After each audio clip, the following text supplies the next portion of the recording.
পূর্ণিমার চাঁদের আলোয় উদ্ভাসিত গাইবান্ধার পলাশবাড়ির কোমরপুরে এক স্বর্গীয় শান্তিধাম শ্রী শ্রী রাধা গোবিন্দ কালী মন্দির, উত্তরবঙ্গের অন্যতম তীর্থভূমি। এখানে পরম ভক্তিতে অধিষ্ঠান করছেন রাধা গোবিন্দ, জগজ্জননী মা কালী ও দেবাদিদেব মহাদেব।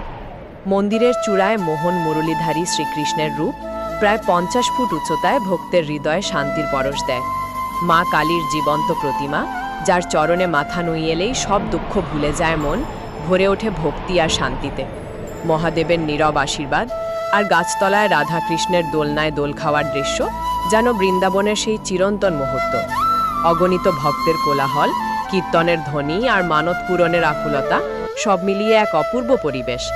বর্তমানে মন্দিরের প্রাঙ্গণে 144টি পৃথক দেবদেবীর মূর্তি স্থাপনের কাজ চলছে। শ্রী হরিদাস চন্দ্র তরণী দাসের প্রচেষ্টায়, স্থানীয়দের শ্রমে ও সহযোগিতায় আজ গড়ে উঠেছে এই তীর্থ। তার স্বপ্ন ছিল ভক্তির আলোয় সবাইকে আলোকিত করা।